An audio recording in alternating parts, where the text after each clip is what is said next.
Aloha,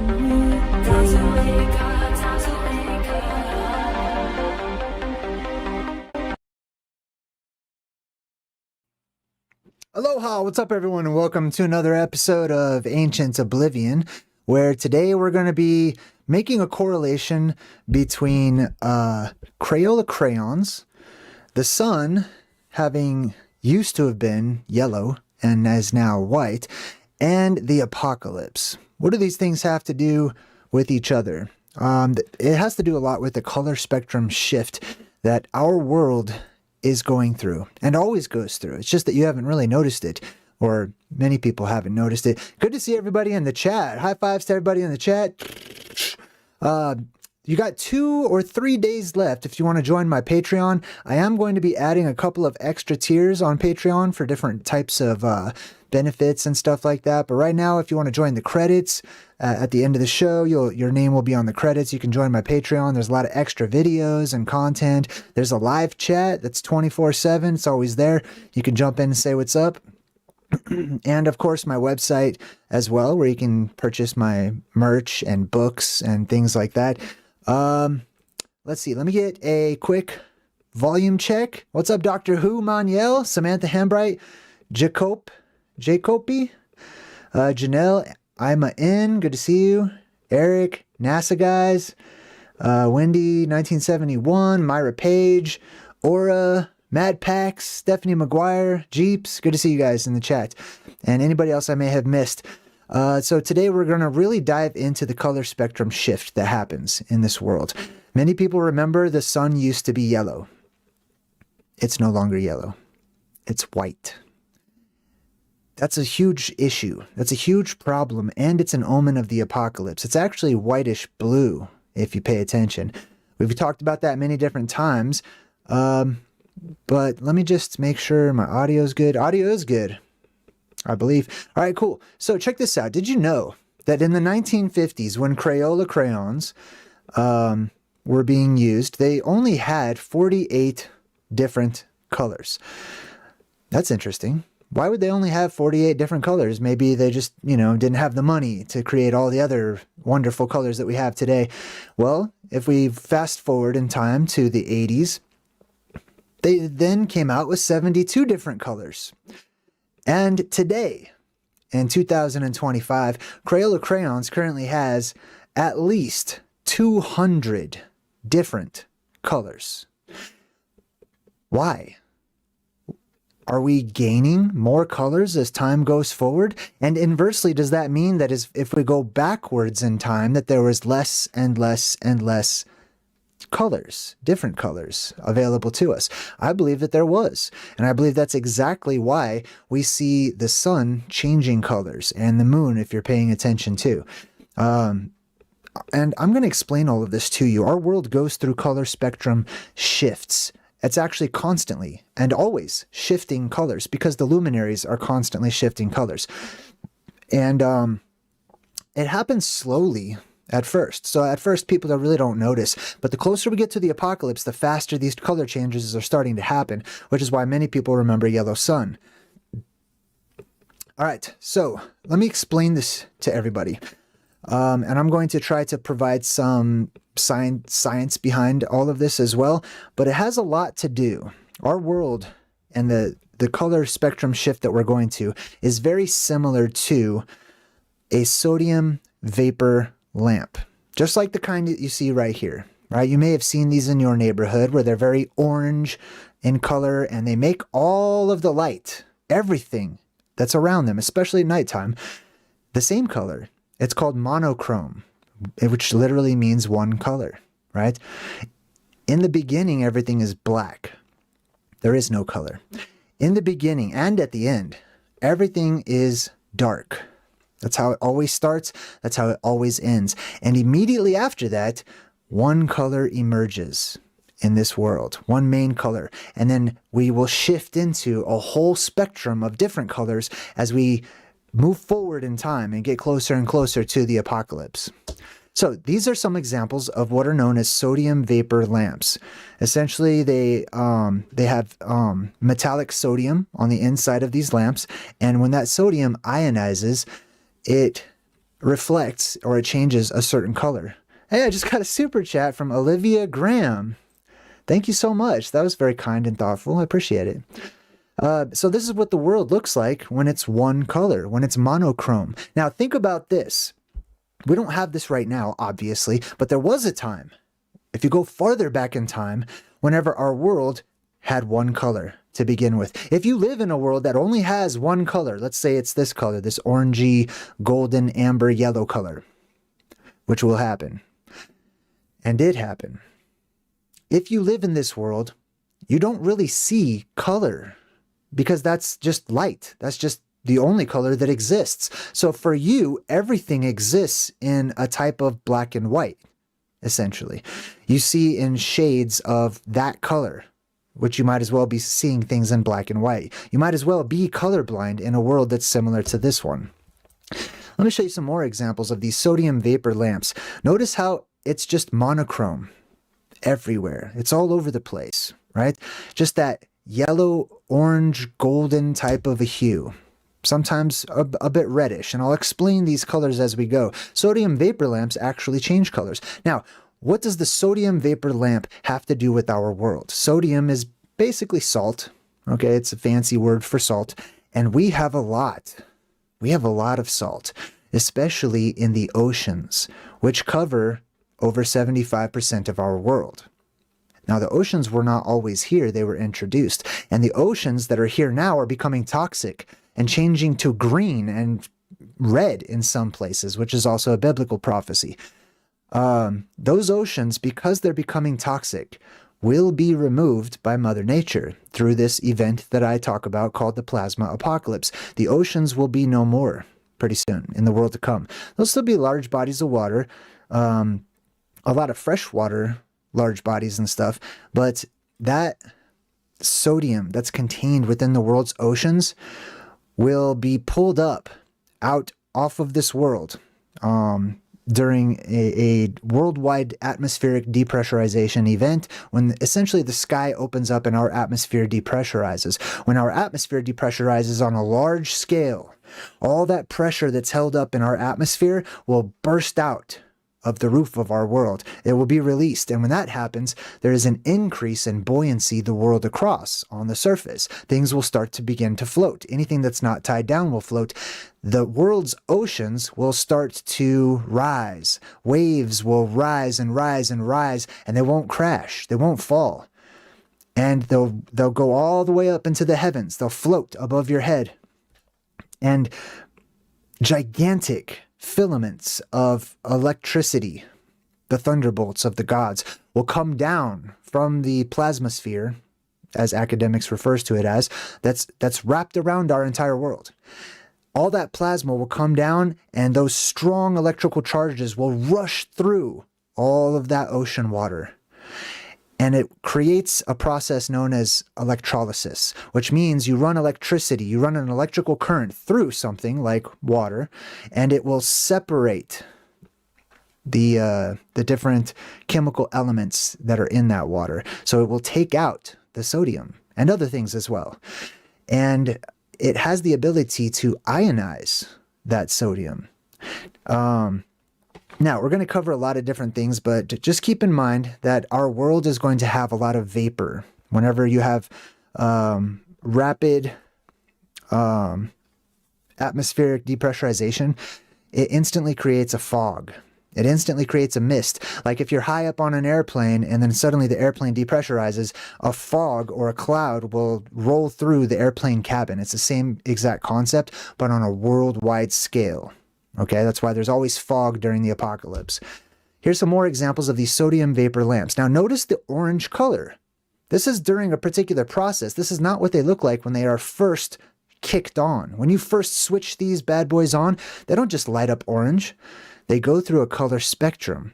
They go through a color spectrum shift and a change. This is what that looks like whenever it gets, when it gets going for a while. Then they turn this golden color. Our sky will do the same thing. Our atmosphere will change colors, and eventually it will lead to this color, and we call that the golden age. So during the Golden Age, you can fully expect the world to look similar to what you're seeing here. Very monochrome. Everything's very orange and amber and golden in color. Now, what I'm going to do is I'm going to share with you the process that a sodium vapor lamp goes through. And I want you to compare it on a very microscopic, small scale to the process that our world will go through. As you have an influx of electricity both from within the Earth, as geoplasmas erupt from cavernous systems and fill the sky with electrical charge, and then the electrical charge that comes down from beyond our sky, from the quote-unquote plasmasphere that wraps around our world. Now, here's the inner workings of a low-pressure sodium vapor lamp. Now, our world will also have low pressure. Whenever there is a pressure release, the pressure, the atmospheric pressure, will be low. It will create a worldwide low-pressure system, which is called a tempest, a worldwide storm. Okay, so we've got all the makings that we have here on a microscopic level, inventions that we have made that just replicate what nature already does. So this says low pressure sodium vapor lamp. The low voltage is applied. The lamp has been subjugated to voltages lower than under normal operation. This way you can see the gases, specifically the argon and neon gases. So when you first turn this bad boy on, you see how this side over here is purple? That is the first color in our world. It is the very first color to emerge after the darkness goes away, is purple. Our world goes through a purple birth. It goes through a purple dawn, as many people have come to know it as. Okay? It is the very beginning of all things in this world. It is our oldest and most ancient history, and we associate that with the color purple. Now, those who survive this apocalyptic event, they inherit the world. And many changes that and many benefits to those who survive. And they end up, I'm just going to cut right to the chase, they end up ruling the world. Okay, the survivors of the apocalypse end up being the people who rule the next age. Okay, and that's why the color purple is associated with nobility and royalty. It harkens back to the very beginning where their ancestors came from. So here's an example of the low pressure sodium vapor lamp. When they first kick it on, as you saw, there was a flash. It was a purple flash, and then it sort of adjusts. It burns out all that argon, and then once the sodium starts to ionize, it overwhelms the purple color. See that? And then it'll start turning more bloody red. Now this is our sky in seconds. Okay, so you have to take this and you have to slow it down on the macrocosmic scale or the worldwide scale, because this is about a foot. Okay, we have to multiply this by however big the Earth is. This purple flash lasts for years, for a very long time, but then it transitions quickly into a bloody red sky, and then that will transition into an orange colored sky. All of this is related to the apocalypse, right? All of these different colors, which is why when you watch your apocalyptic movies, you will see these colors in their themes. And if you see and notice the colors that they're using in the movies through filters and other things, then you will understand where you are on the timeline when you're watching these movies, which just reflect back to you our ancient oblivion, our forgotten history or hidden history, right? So here's some more examples of these. Now watch this one kick on. It flashes. See the purple? That is the argon. Argon is one of the noble gases. Okay, the argon lights up first because it's the easiest to ionize, and then after that comes the sodium, which the sodium will be in our atmosphere, right? It'll just be from the ocean water that goes through electrolysis, basically. There's a lot of other things too that happen. It's not just sodium. I'll explain to you where the argon comes from and everything, but this is an alchemical wedding. Okay. You know that band My Chemical Romance? That's all a play on this event. This event introduces all of these gases and changes things. It is the sorcerer's, what do you call it? The sorcerer's stone or whatever, the magic rock that can change base metals to gold and all that stuff. This is where all the different chemicals mix and merge and create brand new things, is at the very beginning. It's a creation event, right? So the argon is what creates purple. Now, we need a lot of argon in our world if our world is going to turn purple, right? Where does argon come from? It comes from within the earth. The earth generates all of the things that exist within and on the earth. They don't come from distant stars and things that blow into our world or anything. The earth creates all the things within the earth. There are sometimes anomalies and exceptions, but the general rule is the earth is creating these gases. It's building up all of the argon now for a release in the future so that it can ionize and give us a purple dawn once more. Where does that come from? It comes from potassium, actually. Potassium, in its different forms, is created through, what do you call that? Man, my mind went blank. It's created through radioactive decay. Okay, so radioactivity, how do I explain this? So deep within the earth, whenever we have those geoplasmas in a time long forgotten that rush up through the earth, those geoplasmas, energy basically, they are captured by crystals and by metals, different crystals and different metals that exist within the earth. They are energized, right? And they stay energized as long as those geoplasmas are rushing up through the earth. But once those geoplasmas stop rushing up through the earth, and those big pillars of light and sky beams and columns of plasma retract or die or retreat back down into the underworld, the energy dissipates and it starts to charge once more. And when the energy dissipates, all of those metals that were energized, all of those crystals and metals that are energized, they start giving off that energy and losing it. This is called radioactive decay. That's what we're going through right now. So they become radioactive, quite literally. And when the potassium becomes radioactive, it changes into argon, right? And I'm talking about the gases and stuff, right? So there's an abundance of argon that's being created right now deep underneath your feet. That gas is to be released, and it will ionize first and lead us into a purple dawn. Now, the purple dawn is the very beginning. This is the time whenever gigantism is introduced to this world. Everything will become gigantic with an influx of fresh oxygen from deep within the earth, because the hollow earth, it has massive amounts of gigantic plants that are creating an abundance of oxygen that's trapped down there right now. We will inherit all of that fresh oxygen in what's known in academics as the oxidation event. I actually did a live stream earlier from this awesome little local shop, this store, and I was talking about these things.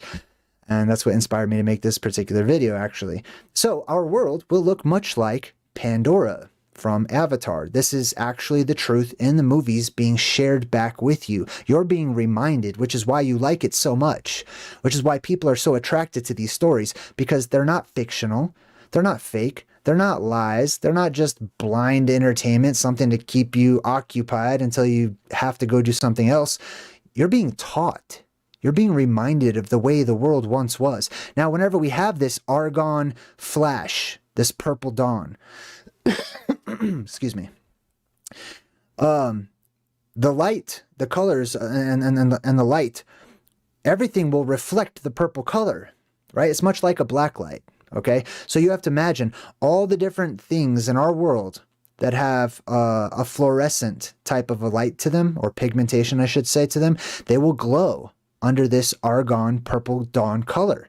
And this is why this is shown to you in the movies. This is why so many different subcultures are drawn to black lights and neon lights and glowing things and stuff like that, because it harkens back to an ancient truth, a different world, a world that most people from that culture, from those types of cultures, those people resonate with these things and they remember them. And so when they see those glow sticks, or they see these neon glow-in-the-dark posters or black lights or things like that, it reminds us, and it generates a feeling, and it releases chemicals in our body that make us feel good and at home and peaceful and chill. I don't know how else to describe it, really.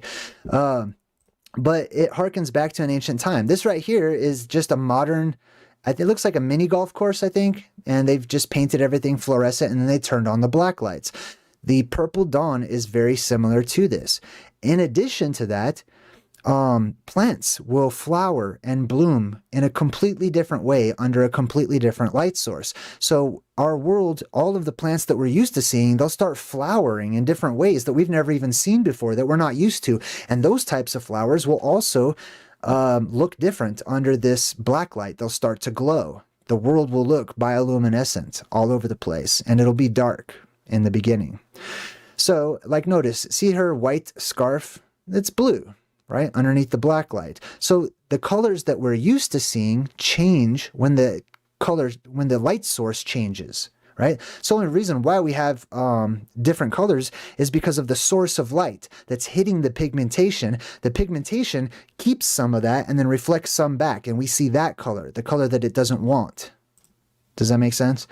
So we've got these people here all wearing these white t-shirts. It's not actually the color white that's lighting up blue. That has more to do with the fluorescent material that's used when people wash their clothes, actually. But the point is, things will glow once again, right? And immediately after the purple dawn, in a quick transition, as I showed you in the example of the sodium vapor lamp, the sodium starts to ionize high up in the atmosphere. And all that electricity starts to ionize the sodium, and the whole atmosphere will start to turn red. And this is why in these horror movies and apocalyptic movies, you will always see the red lights, the red sky. Sometimes they'll just symbolize this particular time period with like flashing red lights, or if you're in a submarine and there's an emergency. This is why we associate emergencies, monsters, danger, excitement, all these types of concepts with this particular color, is because when the sky turns this color, right? When it's purple, everything's dark. When it's purple, everything's kind of like settling down and trying to find its place in this world, including inner earth denizens that come up to the surface, those things from beyond the dome that float down into our world. We're met with gigantism and otherworldly monsters and stuff, and we're trying to find our place in the dark, basically. But once the world starts to light up, it will turn red. And that signals emergency. We're starting to see the monsters. If you pay close attention, you can see there's one right here behind this guy. This one right here is another apocalyptic movie. He literally has the one eye. The one eye symbolism is always going to be a reference to the apex dome, which glows red. But anyway, the sky turns red. Okay? And this is why we associate it with monsters and danger. And oftentimes, pay attention in the movies, if there's a red sky, there's almost always going to be fog. There's almost always going to be some kind of mist. So we associate that with fog and mist and the apocalypse and danger and the dead coming back to life. The dead do come back to life. They will come back to life. Why? Because there's so much electrical charge in the atmosphere that it stimulates the cellular structure of dead beings, dead things. It could be animals, and it will be animals. It will be people. Anything that recently died, your stem cells are activated, and the body, the bones and everything start to, they start living. They start producing the body. It's the same thing whenever at conception, that electromagnetic charge brings that the cells to life. It turns them on. It gives them instruction. It says, hey, and it flips a switch. Same thing will happen to the dead. The world's dead will regenerate. They will come back to life, and we will have zombies walking around in a red sky during this apocalyptic event. You'll also have gigantism in the insect world. Okay, so those things that we used to consider to be really small and tiny, insects grow larger in size proportional to the amount of oxygen that's in the atmosphere. If the inner earth releases all of that oxygen created by all of those gigantic and titanic plants that are now growing and have been growing down there for quite some time, and it comes up here, the insects are going to rapidly start growing to gigantic sizes. Not something I'm looking forward to, but, I'll fight them or whatever I got to do. So yes, the sky will turn red. At the same time, you'll have, you know, monsters, alien creatures, strange beasts, things that look like monsters, but they're actually just gigantic forms of small life forms that we have now.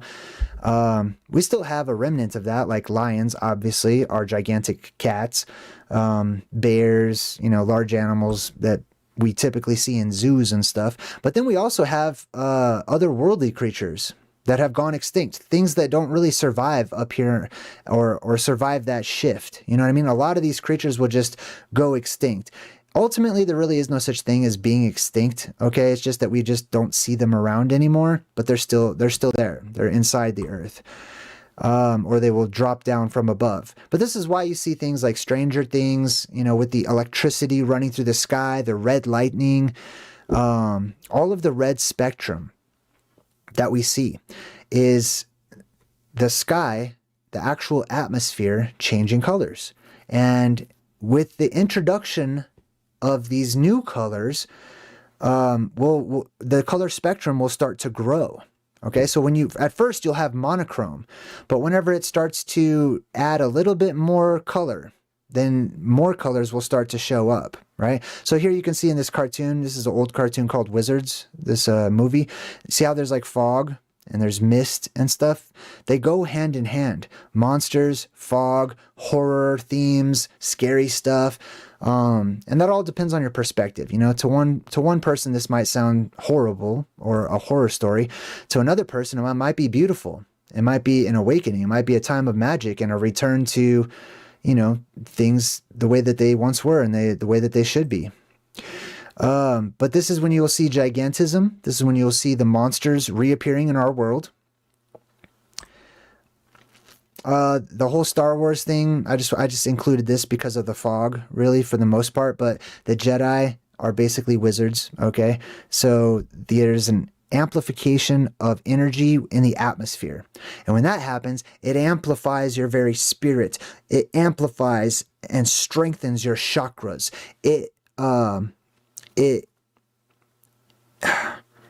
What's the right terminology? It will, see, if this was happening now, I wouldn't have this problem, because it will perfect your body. It will perfect your brain. Your synapses will run at capacity instead of running at like 10% of your brain power or whatever it is, you know. Your brain will be on full blast. You won't forget things. You won't live in the fog, a mental fog like we do today. And therefore, there will be wizards. There will be wise men. There will be magicians. There will be sorceresses. There will be all of these labels that we have slapped onto an ancient history that we have all but forgotten about and we now regard as lies or just pure amusement, will return. And that will be normal once more. This world will be forgotten about.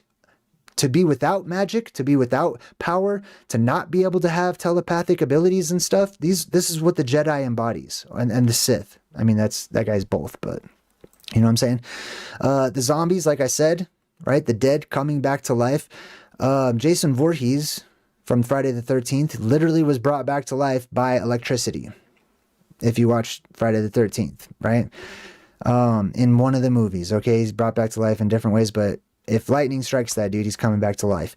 Now, this is also symbolic in different ways throughout different movies and commercials and books and things like that, right? Science fiction is also included. This is from the movie Total Recall, which we also decoded here on my Truth in Movies segment in my channel. Mars. Mars is our world. When you hear NASA and these other agencies talking about Mars, they're referring to, they're using code. They're speaking in code. There is no planet Mars, okay? That's a luminary up in the sky. All those planets that you see, those are stars. They're projections. They're like little moons. Like the moon is a projection of light, okay? It comes from the firmament and how the light passes through the firmament, but you can't land on them. You can't go to them. There is a dome above this world. There are worlds beyond the dome, much like ours, but there is no planet Venus, planet Mars, planet Jupiter, any of the stuff you see in the sky at all. Mars is this world. Mars is the red world that we will enter into, right? Now, it won't just be the color red coming from, and so this is Arnold Schwarzenegger. I can't leave it on that, right? People are going to freak out. But the reason that his eyes are all popping out of his head is because he's depressurizing, basically, right? So it's also a reference to atmospheric depressurization. And that's red. Okay, so you hear about Mars, they're preparing, they're doomsday preppers. Okay, NASA, Elon, and the whole gang are doomsday preppers. Their family lineage traces back, and as well as nobility, traces all the way back to the survivors of the prior apocalyptic cycle, who passed along this information from generation to who they chose. Some people know, and they're telling you they're off space traveling and doing it on your behalf. They're learning on your behalf. In reality, they're building rockets and deep underground bunkers to survive the next apocalyptic event. But the sky turns red. After it turns red, it will shift into the golden age, when things settle down, when the humans emerge and we're starting to learn all of the pros and cons of this new world that we live in, how to use our powers and how to deal with beasts and giants and monsters and things like that. And it will be an orange colored sky. And there will be leftover remnants of technology that float back down, that don't get sucked up like the oceans do. Well, a lot of stuff's going to get sucked up, okay? But many things will just fall back down in huge piles of junk and garbage and debris. And this is where you get the steampunk era. This is where you get this post-apocalyptic Mad Max people in these rusty old cars, and they figure out ways to repurpose them or use them again, and they got to find gas and all that. All of this is along this our timeline. It is our story. It's not made up. It's not some creative person out there that's just making up a story. It's people who are creatively tapping into the records that are ambient and resonate all throughout this world. History doesn't disappear. It's recorded by the earth, and it's constantly being replayed over and over and over. It's constantly vibrating. It's constantly, there's a frequency of historic record that's just constantly moving throughout this world. It's a closed system. So this is where you get a lot of this symbolic imagery from. This is why your post-apocalyptic movies and shows and imagery oftentimes has this orange tint to it. It is not just the atmosphere. It is not just the sky, but it's the ground as well. Whenever all that dirt and debris and dust and sand and all of that stuff gets lifted up, and you have an introduction of a massive amount of oxygen, this oxidation event, right? That blows up and out as ionized oxygen and fills our atmosphere. Now, all this stuff is going to start rusting. If you introduce a massive amount of oxygen to metals and stuff, they'll just start to rust. So you'll have red sand and orange dirt and all this colors that you see. And that's also why this dude has, like, you know, they associate like gas masks and all that stuff. Like, why do you need a gas mask? Like, what is going on that you need a gas mask? It's because there's massive clouds of different types of gases that will be floating from place to place until, once again, the surface level homogenizes. Those gases need to mix. They need to homogenize to give us what we call air once more. After the apocalypse, it'll be very difficult for many people to breathe. Not impossible, but difficult. You'll have to adjust very quickly to a new atmosphere or a new air until it starts to homogenize once again and you can get used to it, okay? People born into that world will adapt a lot quicker. But you survivors would benefit from things like a gas mask, oxygen, stuff like that, okay? But here's some different examples. You know, you'll see remnants, you'll see ruins. The whole world will have ruins, buildings that are left over, completely destroyed. Many of them will just be gone, but those that were grounded, and, you know, sometimes when they make skyscrapers and buildings like this, they will dig deep into like bedrock and stuff with metallic poles, and they will fix these structures to the ground. So a lot of these, you know, we'll see ruins left behind. Nature will take its course and grow over all of this stuff. Some of this stuff, if it's not built upon bedrock, it'll just sink. The whole world will start shaking, and it'll start sinking back down into the earth, and it'll disappear to be physically covered up. It's the earth's way of covering up ancient history. right? And some people remember, some people won't. So people will go on the hunt. They'll go become explorers once more. They'll venture out a little further and a little further. They'll start trying to settle down on the surface. They'll build houses. They'll claim land. They'll, try to repurpose old technology and stuff. United AUS protests just joined the Good Vibe Tribe in the chat. Good to see you. That's a good example of color spectrum shifts. Watch. I have a green light on right now, actually. It helps, to make me look normal. If I turn it to red, you see that? How, everything changes? That's crazy. All right, let's continue on. So, post-apocalyptic world. It's rusty because of all of the oxygen, okay?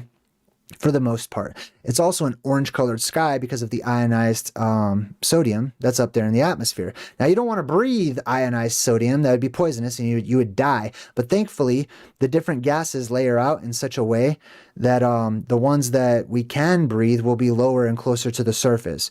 However, it's not impossible for people to breathe in different types of gas clouds, and it will have different types of effects on people. This has happened in recent times. So many people have heard of the jitterbug, which was originally a character in The Wizard of Oz. And there was this whole jitterbug scene that they cut from The Wizard of Oz where the jitterbug comes out and Dorothy and the Tin Man and the Lion can't help but to start dancing and stuff. It's like they had to, right? And there was also something called the dancing plague that happened in Africa a while back, where just entire tribes and entire villages and stuff, they started dancing until some people passed out, some people were crying, some people got hurt. They were convulsing. I'm going to tell you right now, okay? They're not dancing. They weren't out there shaking their butt and, trying to have a good time, and they just couldn't help themselves. They were convulsing because there was a massive amount of gas that was going through that area. Now, if it's a different type, you might not convulse. You might laugh. And there have been laughing plagues. Gas clouds of nitrogen, or nitrous oxide, I should say, right? Because there's a lot of nitrogen being created down inside of the earth as well. Nitrogen and oxygen, which is, the main components of our atmosphere, because we get that from below. They create it down there, and then it's shared with us. But there was the laughing plagues, right? People, entire villages were laughing themselves almost to death, really. Like, people were laughing so hard that their chests started to hurt. Their ribs and their lungs were hurting. Their bones were hurting. They couldn't stop laughing. And, a lot of people were fatigued, laughing for days and days. And you know what modern academics will tell you? It's all in their head. I'm dead serious. They'll tell you, yeah, there was no explanation, except they just made it up. They call it mass hysteria. Well, anyways, let's get back to these pictures. So this is from the new Blade Runner 2049. It's interesting because this guy right here is actually a robot. Sorry to ruin the movie for you, but oh well, should have watched it. Anyways, this guy's actually a robot. So this takes place so far into the future because it's science fiction that technically you can tell it's in the apocalypse, right? So some elements of our modern world, which is humanoid robots, which are now being created and they're being made lifelike. I just did a short about how they're replacing us with robots. They're recreating humanity, basically. They're trying to. So after the apocalypse, some of these lifelike human robots will still work. They'll turn on. As a matter of fact, all the machines will turn on because of the strong ambient, I should emphasize that, strong ambient electrical charge that is just running through over the surface where we live. All the machines will turn on. All the machines will come to life. The human ones will do what they're supposed to do, which is to be human, which is what this movie's all about. It's actually not like... It's not in the modern future, it's in the post-apocalyptic future, which is why everything is orange, which is why it's foggy, which is why they're showing you these statues of petrified giants. I mean, they're just statues, I'm guessing, in the movie, but the symbolism is that this is the time of giants, right? And gigantism will return. The robots won't grow to gigantic sizes, right? Your offspring will grow to gigantic sizes as they live in an environment that has less pressure. Everything weighs a lot less. Everything's less dense. There's more oxygen. So your children will get bigger and bigger and bigger. Robots don't have children yet, I should say. Yet. But if it's a machine, it's not going to get any larger than that, right? So this is shown to us all over the place. The gigantism, the orange-colored sky, the sodium vapor effect, the monochromatic world that we live in, and then the orange color will actually give way to more of a yellow color. Okay, as everything starts, as all that fog burns away and the focal point comes out once more, and we start to have a sun and all that stuff. This is fire, by the way, and this is what fire will look like during those times, during the golden age. It looks like a black spirit. It's just fire. That's just the color that fire is under these monochromatic conditions of sodium vapor lamps. It's black. Isn't that amazing? Now, if you have to actually reduce the pressure in whatever room this is to see what fire would really look like, because it won't be so pointy and elongated. It'll actually be more like wide and spread out and bubbly looking and more liquid looking than this. Okay, the only reason fire looks pointy and has these quintessential flames and stuff like that is because of the pressure that exists in our atmosphere. There's a lot of pressure in the world, in our atmosphere today. All right, and it's got different implications. When that pressure is removed, this fire will spread out. It'll actually be a lot harder to create fire and stuff like that, so it'll be rare.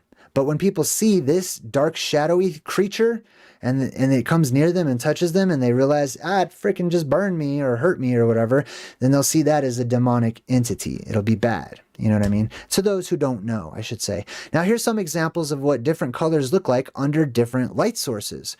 So over here, we have white light. This is the world of today. The sun is white. This is why we have Crayola crayons with 200 different colors. Those colors didn't used to exist. They didn't. Okay, they only do exist now because we live under one of the last changes in the color spectrum that we will go through. There's one more change on the way. I'll explain that one in a minute. But under the white sun, which we now have, we have all of the colors. We have a rainbow plethora of all the spectrum of all the colors. When it's red, when the sky is red, you see any of these colors over here that even have a hint of red become nearly invisible in that world. So for example, yellow. If you wear yellow, or if you wear orange, or if you wear red, obviously, you'll be camouflaged. You'll be safe for the most part. You know, if you paint yourself red, or you put on red clothing or yellow clothing or something, you'll be safe from creatures, you know, from many different creatures and from other humans, cannibals and all kinds of crap.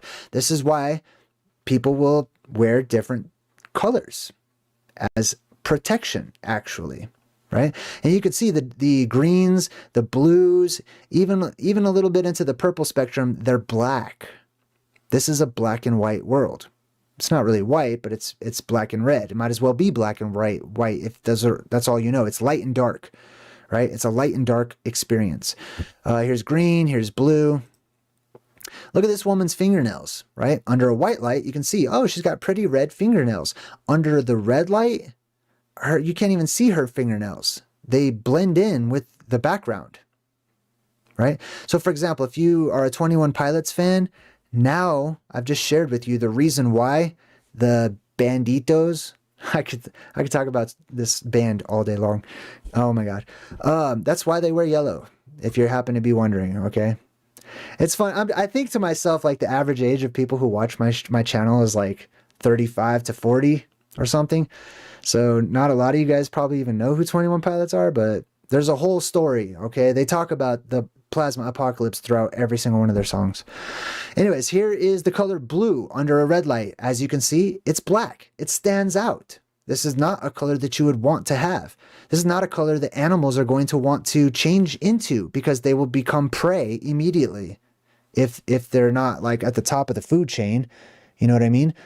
Anything that's blue is going to contrast against all that red. So nature won't want to produce a lot of blue things if it wants to keep safe. Here is yellow. As you can see, it's almost blending in perfectly. Or I think that one's red. I can't remember. Oh yeah, this one's red. So this one's pretty much camouflage. It just blends right in with the background, okay? So you can imagine the background is like the atmosphere, you know, the sky and stuff, especially when it's foggy. When it's foggy, all the light will be diffuse, which means there won't be any shadows. So for example, see the shadow that's right behind that? That won't exist in the post-apocalyptic red sky because there'll be so much fog. The fog will spread out the light in every direction. So there will be no shadows. So enjoy shadows. Do your shadow puppets while you can. There won't be shadows in the post-apocalyptic world. Okay? Because the light will be everywhere. It'll be diffuse light all over the place. And here's yellow. You know, see the yellow there? Man, yellow looks like it's even more camouflage than the red, actually. Now, here's some references to missing colors. Some people have heard lately this theory that the color blue never existed in antiquity, that it didn't exist. They didn't have a word for blue. And there's a lot of debate amongst different communities about this. And they'll say, well, they had different words, but they didn't call it blue or whatever. The color blue did not exist. Let's reference. Let's go back to the red sky. This is blue. Does it look blue? No. They didn't have blue during this time. They had black. You know what I mean? Whenever you get more into the orange and into the yellow, this blue is going to start changing color from black to whatever it looks like after black. Okay? But, for example, here's one reference. There was a writer, allegedly, and his name was Homer. He wrote many different books. This quote that I'm about to read you is from one of his books called The Odyssey, which I believe to be a true story or based on true historic events. Now, in this, he says, nay, surely thou oughtest, you should, okay? Let me just say it in English, okay? No, surely you should have made the good offerings to Zeus and the other gods before leaving, that with the greatest speed you might have come to your country sailing over the wine-dark sea. Now, this is quoted often when people are referencing the color blue not existing, because in antiquity, you would expect if the ocean was blue, it would be described as blue. You do not expect them to call the ocean, or the sea in this case, purple or red, which is the color of wine, typically, red wine, right? I know there's like white wine and all this. We're talking about red wine traditionally, okay? The ocean was red. Why? Well, it's actually wine dark, which is a better way of describing that. Let's say you have the sky lit up red. The ocean itself, or the sea, remember, there were no oceans, so this is just large bodies of water, which are seas, okay? Or giant lakes or whatever. The surface is reflective. Now, if this water is pure and has little impurities, which I suspect because it'll just be nothing but pure water that rises up from within the earth, and the first lakes and all that stuff, they'll be pure water. If the water's pure, light passes all the way through it. It doesn't reflect anything off of it. So they're very dark. These seas, these lakes, if it's pure fresh water, they're always dark. They're almost black because they just suck up all the light. But the surface reflects. The surface of the water will reflect whatever's above it. Well, if you have a red sky above it, it will look dark because the water itself is dark, pulling in all the light, but the surface portion will reflect the red. And this gives us what Homer describes as a wine dark sea. So if that's the theory that the color blue didn't exist, people can't grasp that concept because they project the modern world onto the ancient past. They make the mistake of assuming that the way it is today is the way it's always been. That the sun today is the way the sun has always looked. This is why people, can't look into things that are fringe theories or histories or the Mandela effect or, any of the strange things that are coming up, the true things, I should say, that are coming up these days that many of us resonate with. They'll say, of course the color blue existed. Look, there's a blue lizard over there, or there's a blue fish in the ocean or whatever.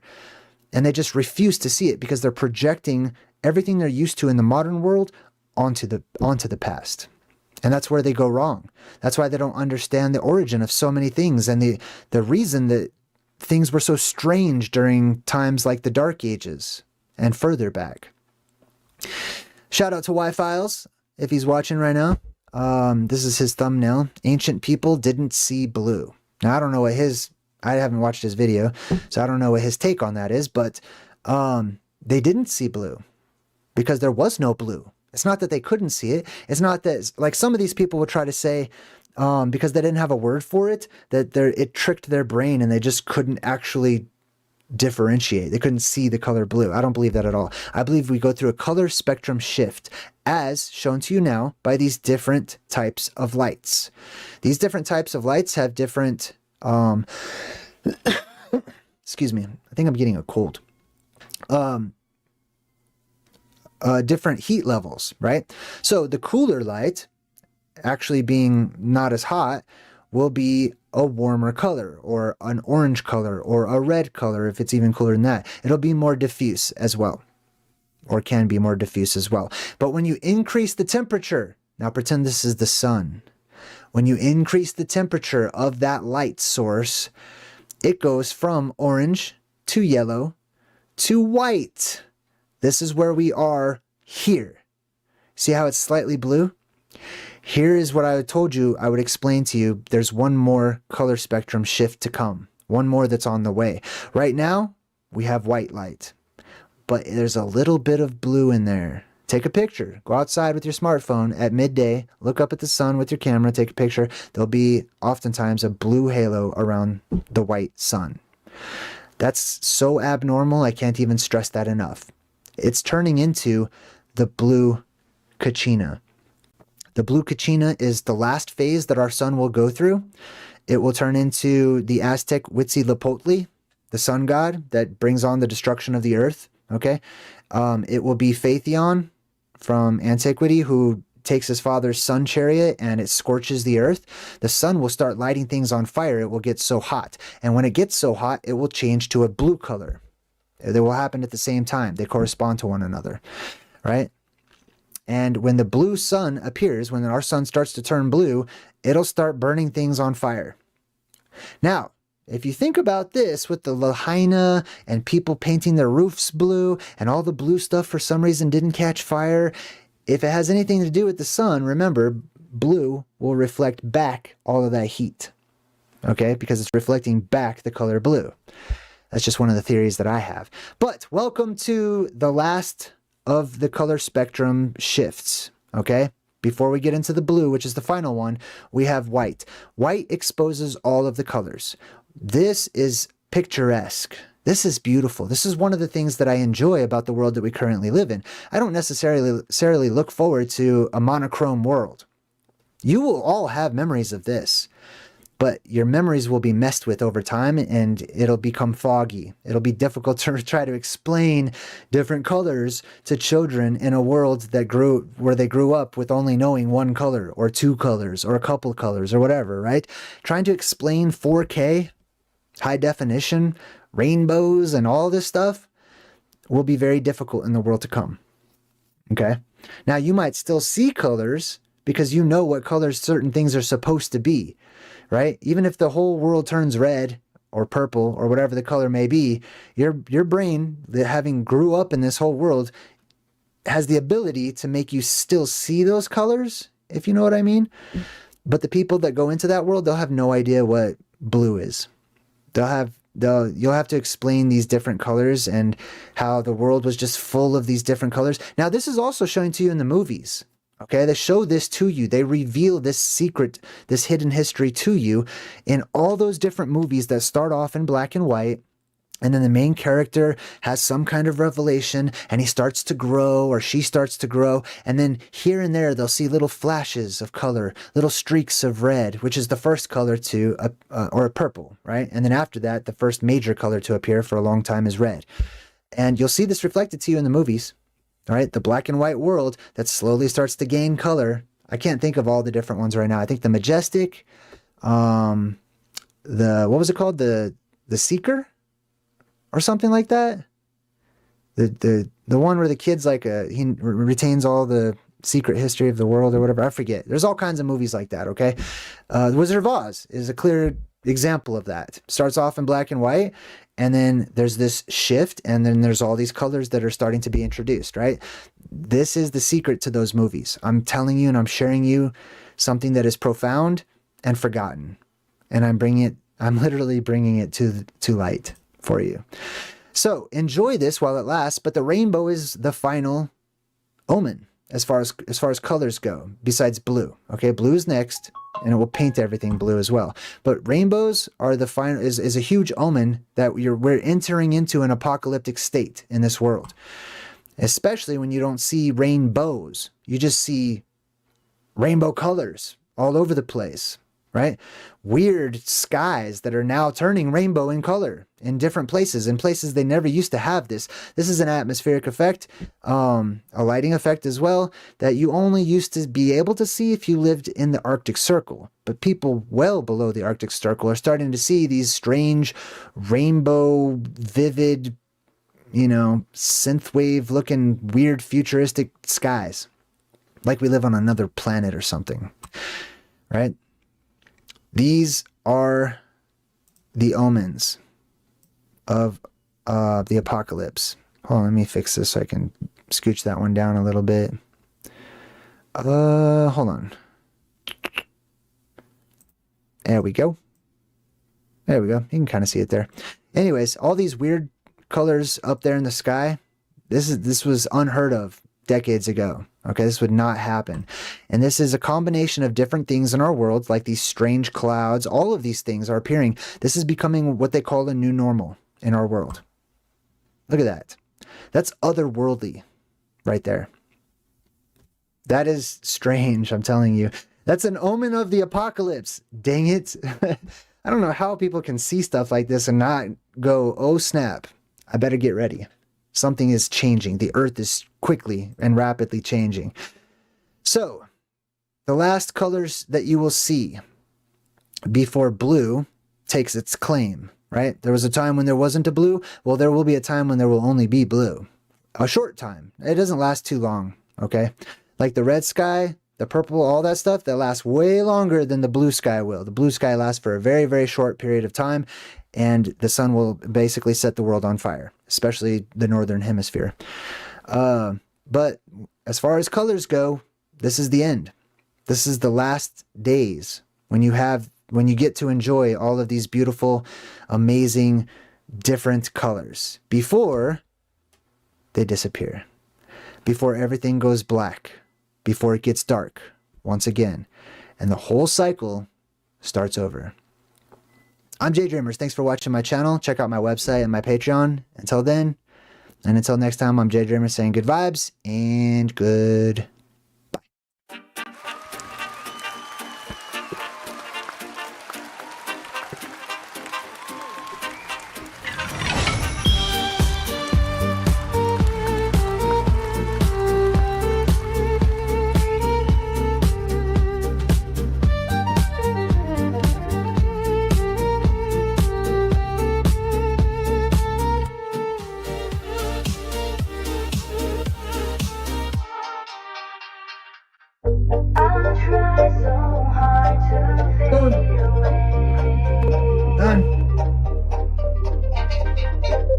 But something's forcing me to stay. It'd be easier on me if I turn away to flee.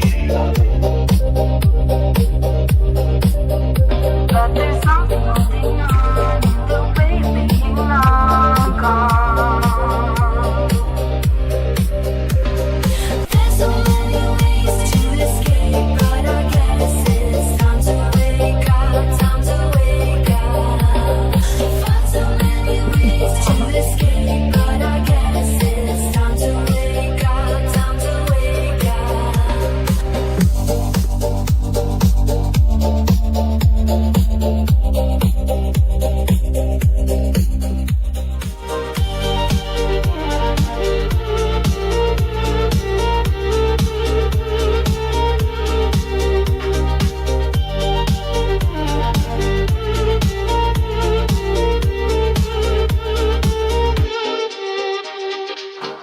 I'll try so hard to fade away,